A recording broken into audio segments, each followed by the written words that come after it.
niveles está llegando, enseñando a los niños todo lo que no hay que enseñar a estas edades. Ayer estaba hablando también con otro hermano y estábamos hablando sobre cómo es posible que se enseñe a niños tan pequeños que pueden ser lo que quieran ser, que puedan ser lo que quieran ser. Un niño de 10, 11 años, tú decides. Estos niños pueden entrar en un caos tremendo en su vida.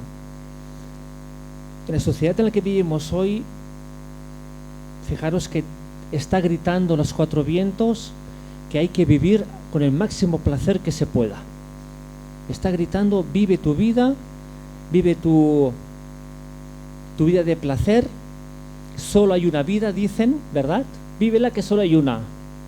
Disfruta. Y como somos animales, dicen, pues que hay que entregarse al instinto animal. Es lo que se dice hoy en día en el mundo secular, evadiendo cualquier responsabilidad que tengamos ante Dios. Pues la verdad que para este mundo cada uno es su propio Dios. Fuera de Cristo, ¿cuál fue el pecado del enemigo, de Satanás? La rebelión. Él quiso ser como Dios, él quiso ser igual o mejor que Dios y que todos le adoraran a él. Esta es la esencia que prima en la sociedad en la que vivimos. Cada uno quiere ser un Dios y cada uno quiere ser admirado, bien sea por las posesiones, bien sea por los talentos, bien sea por la belleza.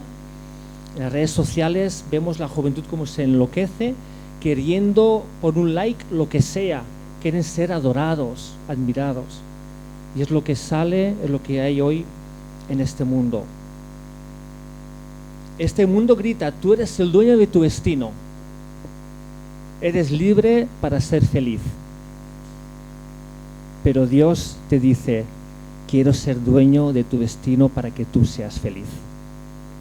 La aparente libertad que da esta vida sin Dios es vida de esclavitud y de muerte.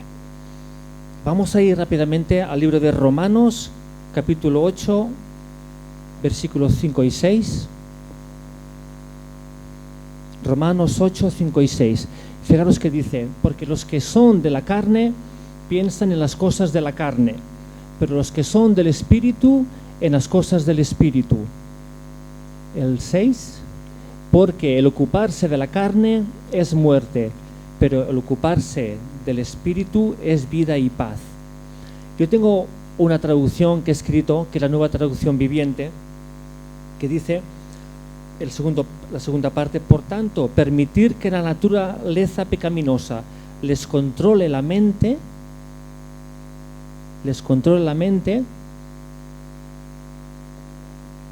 lleva a la muerte, pero permitir que el Espíritu Santo les controle la mente lleva a la vida. Muchos de los que estamos en esta sala, la mayoría, hemos decidido seguir con todo nuestro corazón al Señor Jesucristo.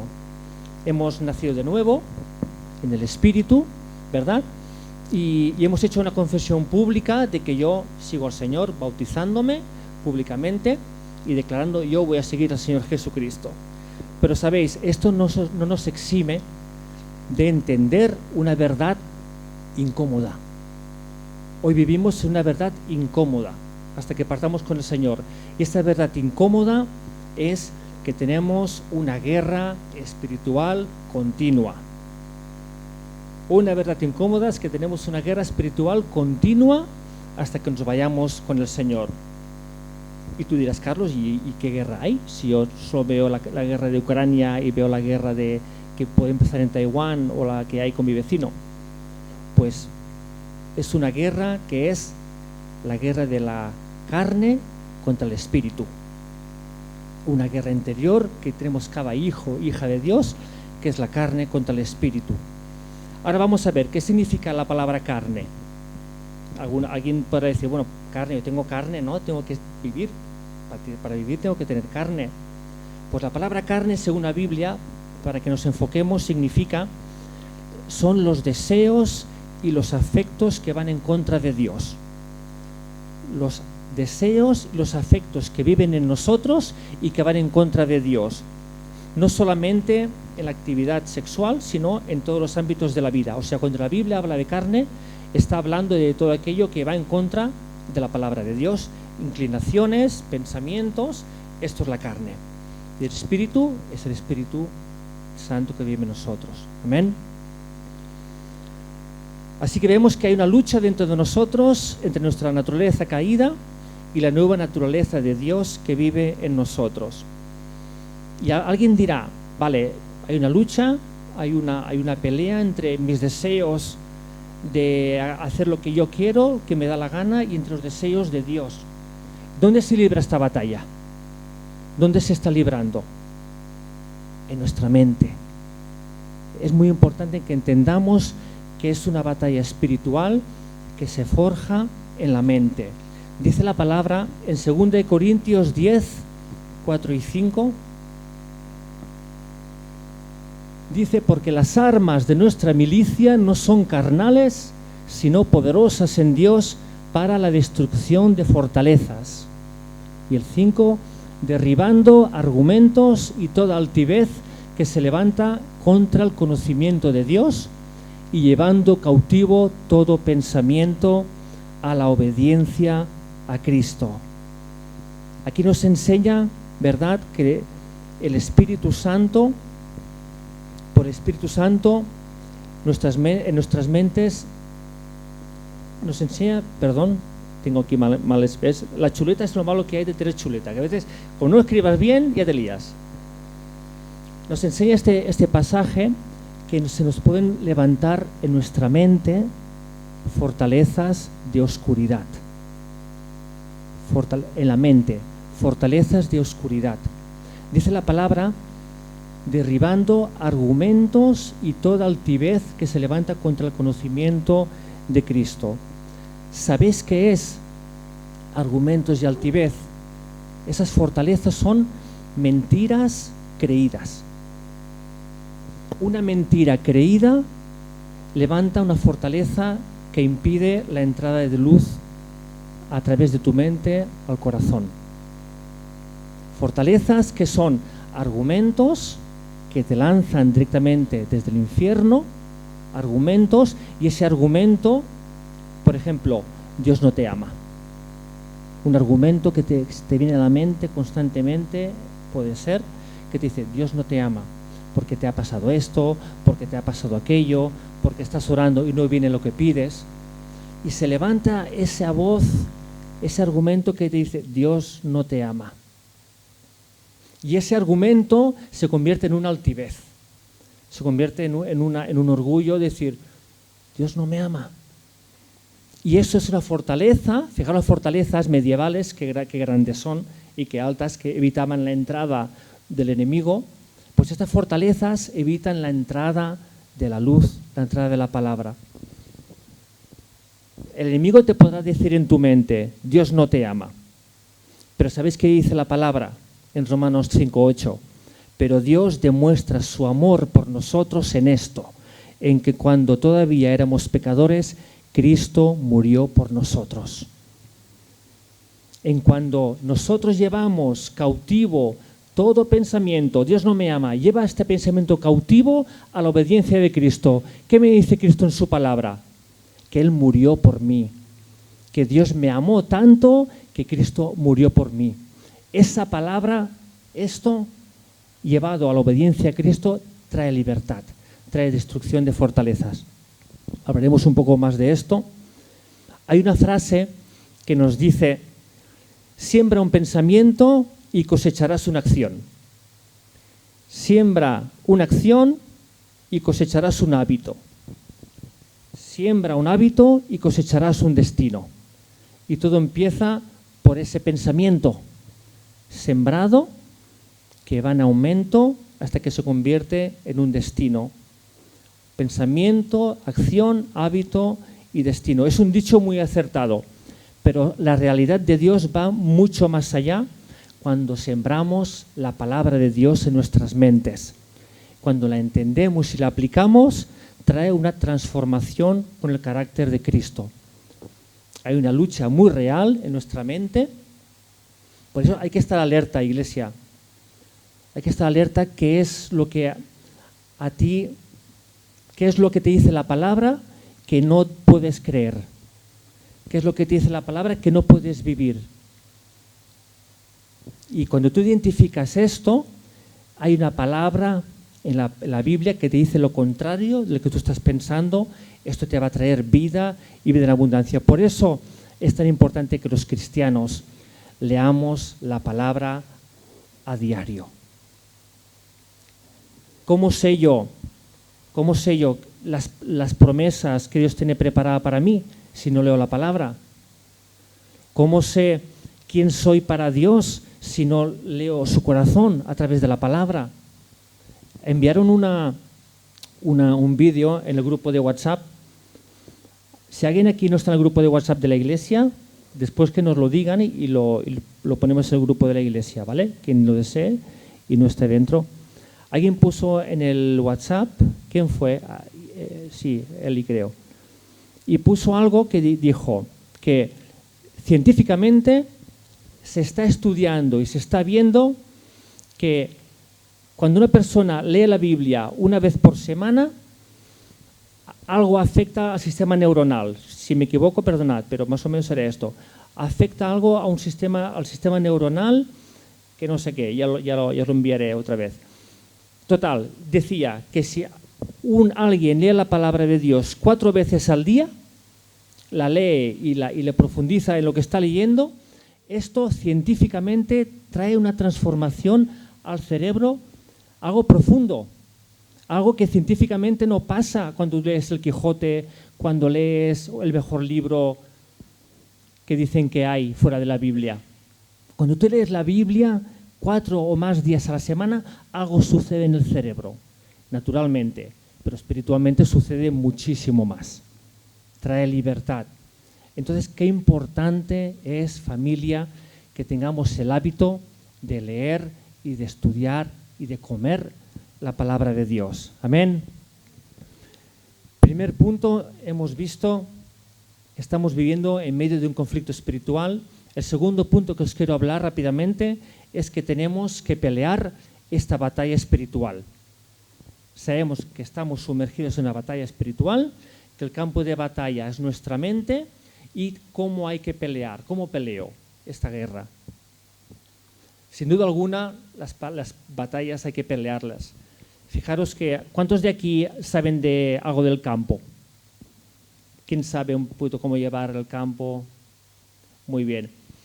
Y aún los que no sepamos tanto, por ahí también hay alguien que sabe mucho, aún los que no sepamos tanto, sabemos que si yo y tú no quitamos las malas hierbas, van a crecer solas, ¿verdad?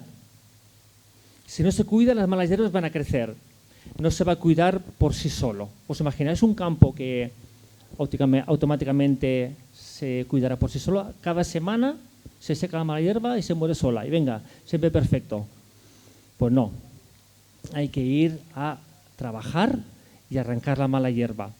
En una guerra, un ejército, mi bando, por ejemplo, por muy preparado que esté, por muy buen armamento que tenga, por mucha tecnología que tenga, si yo no me pongo las botas y salgo a pelear, no valdrá de nada.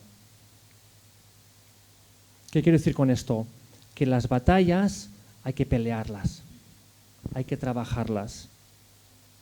Así es la vida espiritual, hay que estar preparados, hay que estar vigilantes y primeramente atentos a nuestro propio corazón. ¿Qué dice la palabra? En Jeremías 17:9. Lo sabemos muy bien este versículo muchos. Engañoso es el corazón, más que todas las cosas. Pero es que encima hay que ver, con lo guapos que somos, y dice que nuestro corazón es engañoso, es perverso y más que todas las cosas. Y encima dice, ¿y quién lo conocerá? Es así. Somos una naturaleza caída que nuestro corazón a veces ni lo entendemos. ¿Os imagináis?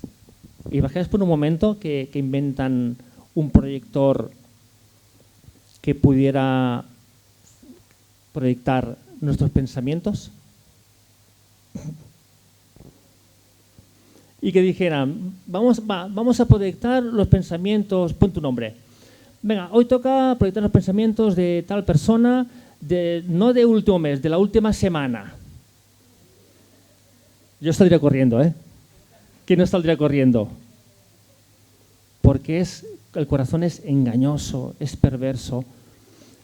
Por esto ahí estamos hablando de la carne. Estamos hablando de esa naturaleza que no está sometida a Dios o que va en contra de todo lo que es Dios. Después también tenemos que estar vigilantes no solamente a nuestro propio corazón, a la carne, sino al enemigo de nuestras almas. Dice la palabra en 1 Pedro 5, 8, 9, que nuestro adversario, el diablo, está como león rugiente buscando a quien devorar. Si sabemos cómo son los leones, esos machos, que aquello, imagina un león delante, acechando, dando vueltas. Así describe la Biblia a nuestro enemigo. Es espiritual, no lo vemos. Hay una jerarquía, está muy bien organizado, hay niveles de autoridad, hay niveles de poder.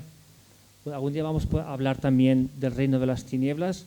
Todo lo que sea traer luz, vamos a tener ventaja. Y es un enemigo muy organizado y a tener en cuenta. Así que vemos que hay que pelear esta batalla contra nuestro corazón, nuestra carne, contra el enemigo. Por ahí, esto es algo tan diabólico, está en circo con lo que compartió José la semana pasada, lo tenía también escrito, que andan falsos evangelios que afirman que al venir a Cristo se acaban todos tus problemas. Hay evangelios, hay iglesias que te van a decir, ven a Cristo y se acabarán todos tus problemas. Vas a estar bendecido económicamente, vas a estar bendecido emocionalmente, vas a estar bendecido espiritualmente, no habrá problemas, Dios te va a prosperar. Y este es un evangelio que lamentablemente se está predicando en algunos lugares. Dicen, te perseguirá la bendición económica, la prosperidad y felicidad. Y dicen, y si no estás agradando a Dios, no serás próspero. Pero al final de todo esto está el tú tener que dar y Dios te dará. No caiga familia, cuidado con lo que vemos en internet, cuidado con esos falsos maestros que están por ahí. En internet hay cosas muy buenas, pero cosas muy peligrosas también. Está claro que Dios quiere que prosperemos en todas las cosas, como dijimos la otra semana. Dios quiere que prosperemos en todas las cosas, pero esto no nos libra tampoco de diferentes situaciones que tengamos que pasar, familia, en las que todo obrarán para bien si amamos al Señor. Fijaros que dice en Filipenses 4:11, es algo que yo pienso mucho en esto. Filipenses 4:11 al 13 dice, no lo digo porque tenga escasez, pues he aprendido a contentarme cualquiera que sea mi situación. Sé vivir humildemente y sé tener abundancia. En todo y por todo estoy enseñado, así para estar saciado como para tener hambre, así para tener abundancia como para padecer necesidad.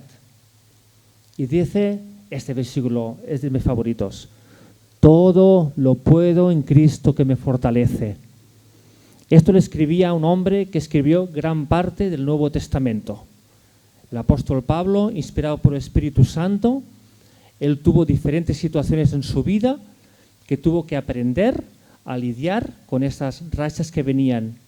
Está claro que siempre tenemos que intentar prosperar, administrar bien el dinero, como compartimos la semana pasada, José, pero vendrán rachas en que tenemos que aprender a lidiar y aprender a funcionar. Yo a veces pienso, si este hombre, que Dios lo usó de esta manera tan tremenda, y varios hombres de Dios a través de la historia han pasado por dificultades y han pasado por baches, que el enemigo no te cole el gol, que el enemigo no te cole el gol de que está haciendo las cosas mal. Si tú sabes que está haciendo todo lo que puedes por prosperar, por administrar bien el dinero, y aún así vienen ataques y vienen esos bajones, para la gloria de Dios, Dios traerá transformación a tu vida. Dios nos mete, a veces permite que entremos en pruebas para hacernos a la imagen de Cristo. Que nadie nos engañe con otro evangelio que no sea el de la cruz y el de la resurrección de Jesucristo. El mayor interés de Dios para ti y para mí, familia, no es que estemos cómodos, no es que estemos viviendo bien. Está claro, Él quiere que seamos felices, pero está más interesado en transformar tu corazón y mi corazón a la imagen de Cristo. Este es el mayor deseo de Dios, porque sabe que la vida en la tierra serán 60, 70, 80, 50, lo que sea, pero Él quiere invertir en nosotros, en nuestra transformación, para que estemos con Él por toda la eternidad, lo más cerca posible. Lo más cerca posible. Es un proceso que muchas veces incluirá el pasar por el fuego de la prueba y ser refinados como se refina el oro, para poder ir creciendo en Cristo y ser luz y sal en esta tierra. Vemos un pasaje en Romanos 8:17 que es muy relevante, iglesia, este pasaje. Y si hijos, también herederos. ¿Quién es hijo aquí? Amén. Y si... Muy bien, también herederos. Herederos de Dios y coherederos con Cristo. Si es que padecemos juntamente con Él, para que juntamente con Él seamos glorificados. ¿Cómo? Si es que padecemos juntamente con Él, es necesario padecer juntamente con Cristo para que Él pueda hacernos a su imagen y semejanza. No es popular, iglesia. El Evangelio de la cruz no es popular, ni es fácil, ni es agradable a nuestra carne.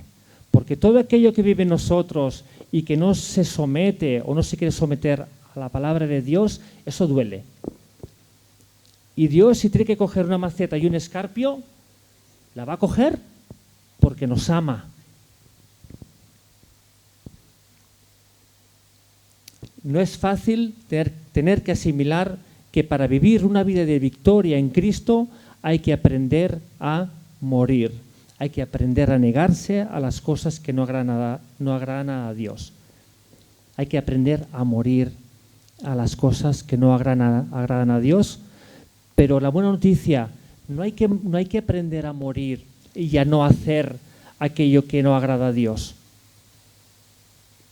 Y a reeducarnos y hacer aquello que agrada a Dios.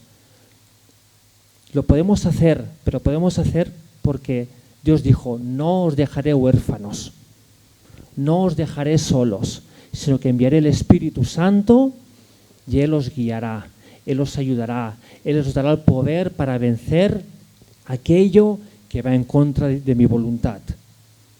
Dice la palabra en Romanos 8:13, perdón. Fijaros qué claro lo dice aquí. Romanos 8:13. Dice, porque si vivís conforme a la carne, moriréis. Mas si por el Espíritu hacéis morir las obras de la carne, ¿qué dice? Viviréis. Si por el Espíritu, no por la fuerza de, pon tu nombre, no por la fuerza de Carlos, no solamente por la fuerza de Carlos, sino por mi colaboración con el Espíritu Santo, esto va a traer vida. ¿Sabéis? Existen dos leyes en el universo. Existen dos leyes en el universo. Una, la ley del espíritu de vida, y dos, la ley del pecado y de la muerte. Qué feo es esta palabra pecado. Incluso pecado nos puede sonar a religioso, nos puede sonar a Inquisición, nos puede sonar a algo antiguo para infundir temor. Pues no, el pecado es simplemente transgresión. transgresión de lo que no agrada a Dios. Si tú y yo cogemos nuestro coche y nos ponemos por medio de un posta y vamos a 120, ¿qué estamos haciendo? Estamos transgrediendo una ley y en que la autoridad va a ir encima nuestro. Cuando nosotros transgredimos la ley de Dios, eso lo que hace es que la ley va encima nuestro. Por eso dice que si vivís conforme a la carne, lo que no agrada a Dios, moriremos. Mas si por el Espíritu hacemos morir las obras de la carne, vamos a vivir. Dos leyes, la ley del Espíritu de vida y la ley del pecado y de la muerte. Estas dos leyes, como hemos dicho antes, están dentro de ti y de mí y están en conflicto hasta que nos vayamos con el Señor. Tenemos que entender, como he dicho antes, que la ley del Espíritu de vida es más fuerte que la ley del pecado y de la muerte, dice la palabra de Dios. La ley del Espíritu de vida que está en ti es más fuerte que la ley del pecado y de la muerte que también está en nosotros. Ahora, ¿cuándo es más fuerte? ¿Cuánto es más fuerte? Cuando nos ponemos a arrancar la hierba del campo. ¿Cuánto es más fuerte? Cuando nos ponemos las botas. Cuando cogemos el armamento que tenemos a disposición. Cuando empezamos a pelear la batalla que Dios nos dice que tengamos que pelear para juntamente con Él vencer y hacer morir las obras de la carne en nosotros. ¿Os acordáis que dijimos un día, puse un gráfico, expliqué un gráfico, como imaginemos que la carne es como un perro blanco, un mastín de los Pirineos. Y el pecado y la muerte es como un pitbull de 50 kilos, ¿verdad? La carne y el espíritu. Si yo le doy más comida al mastín, al blanco, se hará más fuerte. Si yo doy comida al mastín y dejo de dar comida al pitbull, el espíritu se hará más fuerte y él tendrá más poder y más fuerza para vencer. Tendré más poder y más fuerza para vencer. Ahora, si yo me estoy quieto o incluso hago lo que no agrada a Dios, el pitbull va a engordar, se va a hacer musculoso y va a tener mucha más fuerza que no el espíritu. Es muy básico este ejemplo, pero bueno, para que lo tengamos en mente. Dice la palabra, otra vez, sé que doy muchas vueltas, pero me gusta que quede plasmado con lo que dice la palabra de Dios. En Romanos 6:11, dice, así también vosotros consideraos muertos al pecado, pero vivos en Cristo Jesús, Señor nuestro. Dice Pablo, consideraos. La palabra considerar en griego, la raíz en griego significa hacer inventario, es atribuirme, es tener por cierto. Está diciendo, ten por cierto que la gracia de Dios, Espíritu, te ayuda a estar lejos del pecado. Para considerarnos muertos al pecado es muy importante tener por cierto el atribuirme que a través de Cristo dispongo del poder para vivir en libertad y para poder dar la espalda al pecado. Ahora bien, ¿cómo peleo la batalla espiritual? Cuando estaba preparando este mensaje, me vinieron a la mente muchos ejemplos, muchos versículos que se podrían aplicar a enseñar un poco cómo peleo la batalla espiritual. Y el que encontré más relevante para hoy está en Mateo 26:41. Mateo 26:41 es palabra del Señor Jesucristo directamente. Nos dijo, velad y orad, para que no entréis en tentación. El espíritu a la verdad está dispuesto, pero la carne es débil. El espíritu a la verdad está dispuesto, o sea, está diciendo que la parte espiritual nuestra está dispuesto para agradar a Dios, para orar y para estar vigilante. Pero dice que la carne, la parte nuestra, es débil, va en contra de Dios, busca siempre lo que va en contra de Dios. Así que dice, la palabra velar en griego es mantener despierto y vigilar. Jesús nos estaba diciendo, estad despiertos y orad. Estad despiertos y orad.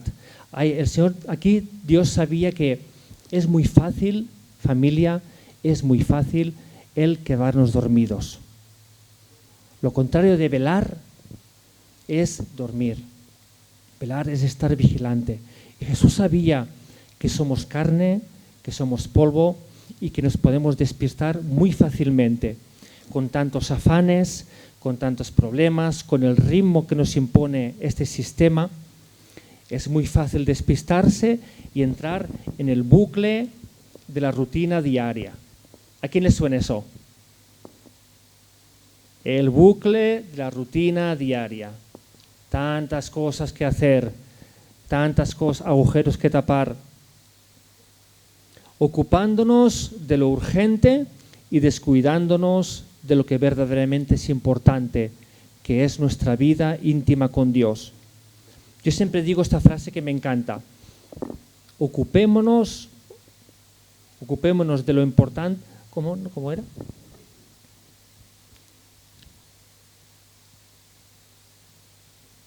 Deja lo importante, deja lo urgente y dedícate a lo importante. ¿Estáis de acuerdo que siempre va a haber cosas urgentes que hacer? Siempre hay cosas urgentes que hacer. Cuando tú te vas a orar, cuando tú vas voy a tener un tiempo con Dios, te vendrá a la mente lo que no te ha venido en 2 semanas. Tengo que llamar a este, tengo que hacer lo otro, ahora el niño que hoy me llama, ahora el teléfono. Siempre hay algo. Qué importante es no descuidar nuestro tiempo de intimidad con Dios. Fijaros que estamos hablando de cómo peleó la batalla. Qué importante es no descuidar nuestro tiempo de intimidad con Dios. Así peleamos nuestras batallas en lo secreto, velando y alimentándonos de la palabra viva, sumergiéndonos en los tesoros eternos de las Escrituras, permitiendo que el Espíritu Santo nos revele verdades profundas que alumbren nuestro caminar con Dios, y que sean verdades que como en un espejo nos podamos ver reflejados para poder cambiar aquellas cosas que Dios desea cambiar. En este texto, familia, vemos claramente la importancia que Dios le da al velar y al orar, para que no entremos en tentación. Este cuadro que aquí de que hablaba el Señor cuando decía velad y orad, sabéis que aquí el Señor dijo a Pablo, a Pedro, a Juan y a Jacobo que lo acompañaran a orar un ratito, porque él iba a ser entregado. Jesús, nuestro Dios, sentía la opresión, sentía los demonios, sentía la maldad y decía, acompáñame a orar un rato. Dice que los dejó a Pedro, a Juan y a Jacobo, y él se fue como a un tiro de piedra. ¿Qué sería un tiro de piedra? 50 metros. Y dice que el Señor oraba con gran agonía. Oraba con gran agonía, con gotas de sangre, debido al estrés tan intenso, una ansiedad tan intensa, porque él sabía que todo tu pecado, todo mi pecado, pasado, presente y futuro, vendría encima de Dios. Ese Dios que no había conocido pecado, ese Dios santo, ese Dios que nunca había sido separado de su Padre, sería separado y vendría toda la maldad encima de él. Él no sufría por los latigazos, él no sufría por las heridas, ni porque estaría desnudo en la cruz. Él sufría porque la maldad vendría a él. Y cuando llegó, él vio a sus discípulos durmiendo por el cansancio y la tristeza. Y él sabía que estaban cansados y tristes. Y él sabía mejor que nadie cómo estaban. Pero él les dijo, velad, estad despiertos y orad. Estad despiertos y orad. A la verdad el espíritu está dispuesto, pero la carne es débil. Pelead. Dios sabe tu sufrimiento. Dios sabe mi sufrimiento, lo que nos cuesta pelear las batallas, lo que nos cuesta estar despiertos y vigilantes. Pero Él te dice en esta mañana, hija, hijo, vela, vigila y ora. Porque son tiempos difíciles.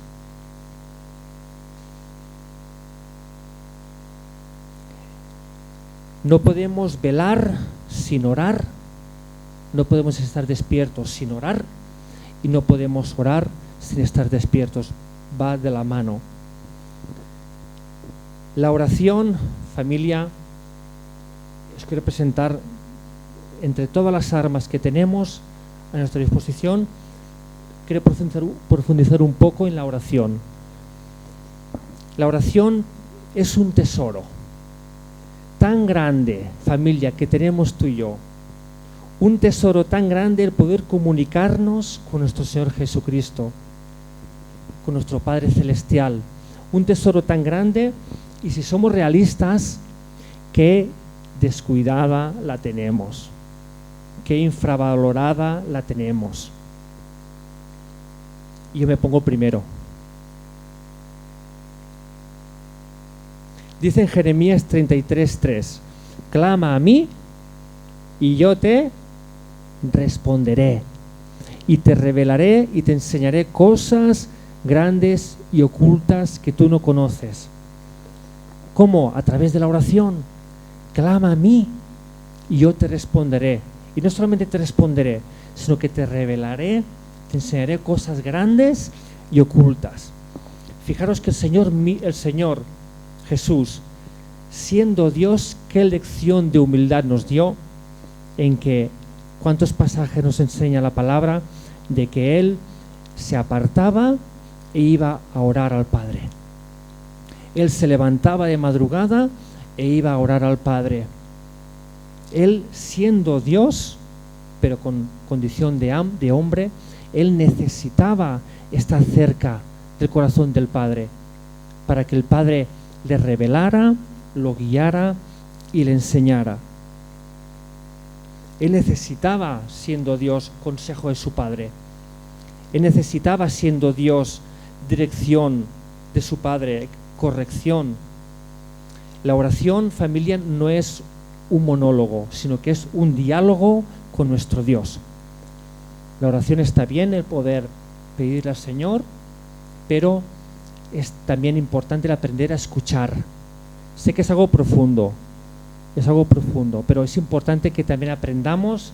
Esto lo voy soltando ahora, pero conforme vayamos avanzando en domingos y en prédicas, iremos profundizando. Qué importante es que sea un monólogo la oración. Aprender a estar también en silencio delante de nuestro Dios.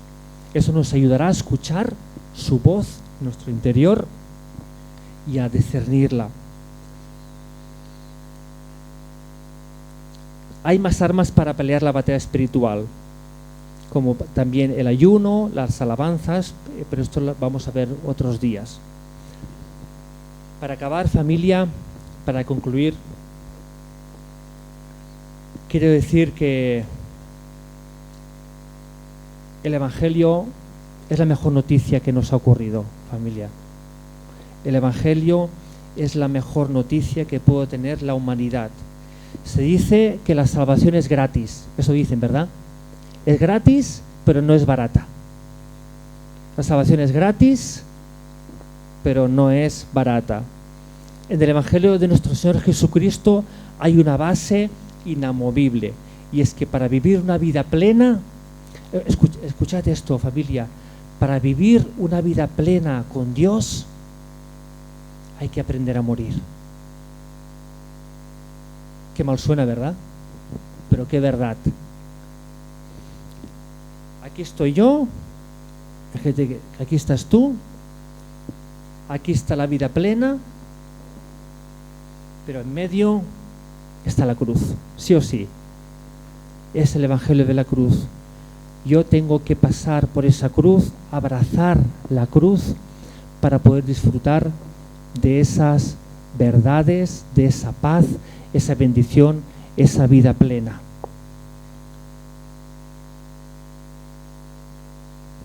Nuestro Rey y Señor Jesucristo pagó por todos nosotros, abrió el camino, pero ahora nos toca a nosotros caminar por él. Él dijo: yo soy el camino, yo soy la verdad, yo soy la vida. Nadie va al Padre si no es a través de mí.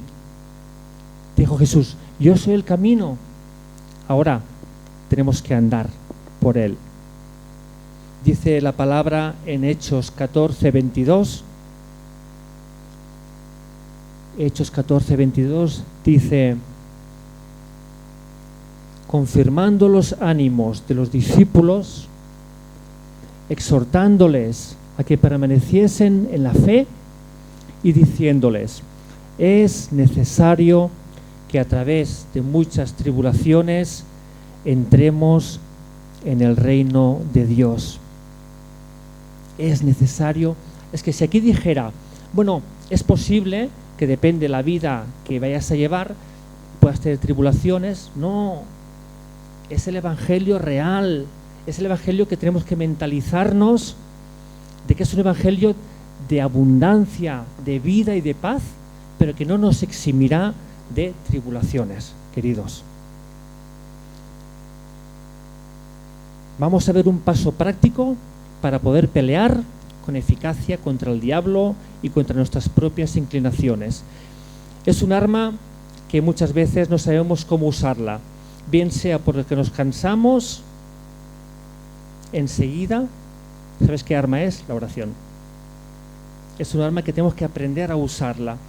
Es verdad que a veces, después de 15 minutos de estar orando, uno se queda ahí y ya no sabe ni qué decir, ¿verdad? Y estás ahí, quieres orar más, pero ya no sabes.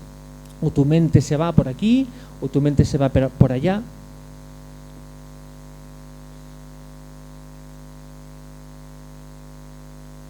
Si no lo sabes, ahora ya lo sabrás. Orar cuesta.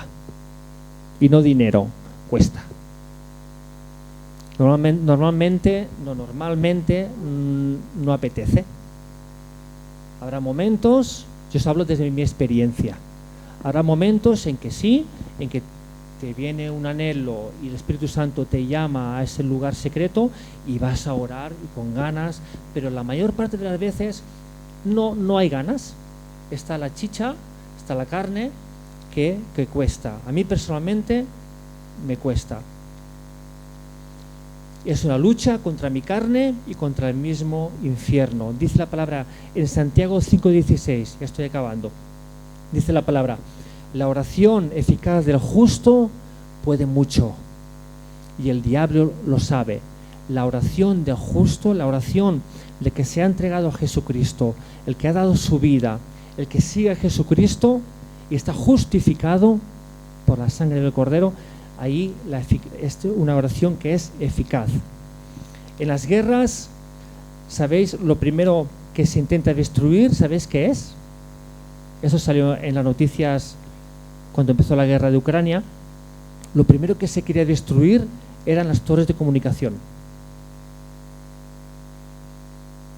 El enemigo, cualquier ejército, la táctica principal es derribar las torres de comunicación, las torres de radio, las torres de televisión, cualquier comunicación, para debilitar al adversario.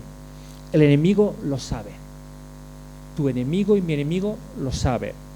Y él, sin ninguna duda, intentará desanimarnos. Es perseverante, con acusaciones, trayendo cansancio, trayendo a la mente, como he dicho antes, todas las cosas urgentes que hay que hacer, y será perseverante para anular nuestra comunicación con Dios. Quiero enseñaros algo práctico para tener en mente a la hora de orar, ¿vale? Vamos a ver un gráfico rápidamente, y es algo que a mí personalmente me funciona muy bien. No sé si lo tenemos por ahí. Un gráfico. Igual Ana no te la ha pasado. Vale. Ole. Pues bueno. Mira, sí. Mira. Este gráfico. No sé si podemos apagar luces, sí.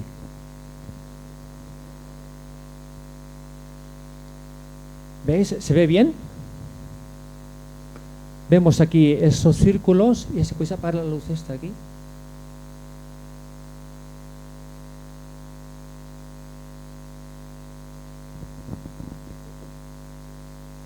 Sí, mira, círculos concéntricos, ¿verdad? Yo, familia inmediata, iglesia, parientes cercanos, amigos, vecinos, compañeros de trabajo, por mi ciudad y por mi país.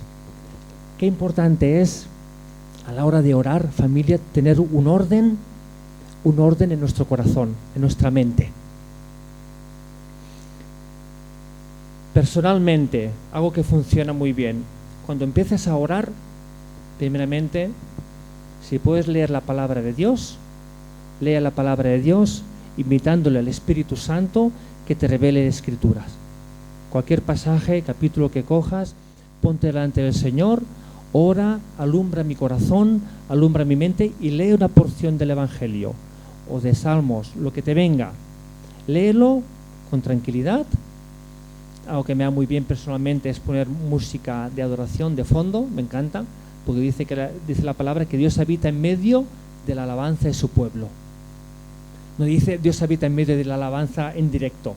No, Dios habita en medio de la alabanza. Cuando yo pongo esa música, Dios habita. Yo lo noto. Es una sugerencia. Entonces, leo un rato la palabra de Dios. Pide al Espíritu Santo que te enseñe, que te alumbre. Y a la hora de orar después, ora primeramente. Un consejo que puedo dar: ora por ti primeramente, ora por tus debilidades, ora para que Dios, yo personalmente, una oración que hago, Señor, ayúdame a ser mejor esposo, ayúdame a ser mejor padre, ayúdame a amarte más, ayúdame, Señor, a tener un corazón manso y humilde para agradarte más, ayúdame, Señor, a amar a los demás más. Ayúdame, y ahí, céntrate en ti, céntrate en tu corazón con Dios. Tendrás un ratito. Después, al siguiente paso, empieza a orar por tu familia inmediata, empieza a orar por tu marido, empieza a orar por tu mujer, empieza a orar por tus hijos, cúbrelos, ora, bendícelos, declara bendición sobre sus vidas. Otro rato más. Después, ora por la iglesia, ora por autoridad, ora por tus hermanos, ora por aquella necesidad, por aquella enfermedad, por aquella debilidad. Otro rato para orar por tus hermanos, por la iglesia. Después, ora por tus parientes cercanos, amigos, vecinos, compañeros de trabajo. Hay tela. Ora por este otro círculo de influencia. Después, si te queda tiempo, que también estaría bien, ora por tu ciudad, ora por tu país. Es una forma, iglesia, ordenada y que traerá frutos y que traerá vida y vida en abundancia. Amén. Abrazar la cruz, familia, significa: Señor, haz tu voluntad. Abrazar la cruz significa: Señor, haz tu voluntad. Significa: no solamente haz tu voluntad cuando no hay otra solución, sino, Señor, haz tu voluntad cuando tengo más soluciones. Señor, tengo esa opción, tengo esta. Señor, yo quiero abrazar la cruz, hágase tu voluntad. El abrazar la cruz es querer cumplir los sueños de Dios, es querer cumplir sus planes, que son muchos más altos que los nuestros. Es pagar este costo de querer agradarle a Él antes que a cualquiera. Y esto conlleva un precio, el querer agradar a Dios antes que a nadie. Muchas veces fallamos en querer que Dios cumpla con nuestros planes. Es querer que Dios cumpla con nuestros sueños. A veces va a coincidir que Dios querrá concederte tu plan, o porque Él ha puesto su plan en tu corazón y ahí se cumple, como dice la palabra. Pero hay muchas veces en que sus planes no van a coincidir con los nuestros. Y un fallo que podemos tener es que queremos que Dios cumpla mi voluntad, y cuando no sucede es cuando me reboto, me enfado y cuando Dios no me ama y cuando me alejo de Dios. Pidámosle a Dios, Señor, tu voluntad. Hágase tus planes y hágase tu voluntad. Simplemente la vida de un hijo y de una hija de Dios, familia, no es fácil, pero es la mejor vida que se puede vivir. Es la mejor vida que se puede vivir. Jesús ha prometido estar con nosotros todos los días de nuestra vida hasta que nos vayamos con Él. Él está intercediendo a la diestra del Padre por ti y por mí día y noche. Él ha puesto su Espíritu en ti para interceder también. Él nos ha prometido paz en la tormenta y gozo profundo cualquiera que sea nuestra situación. Sé que este mensaje no es popular, sé que este mensaje no agrada, pero es un mensaje, familia, que trae vida. Y estemos conscientes que estamos en medio de este conflicto espiritual y que la mejor forma y la única forma de vivir en victoria es pelear ese conflicto, abrazar la cruz y decir, Señor, hágase tu voluntad cualquiera que sea la situación. Porque los pensamientos de Dios son de bien y de paz para darnos el fin que esperamos. Amén, familia. Vamos a orar. Un poquito de música.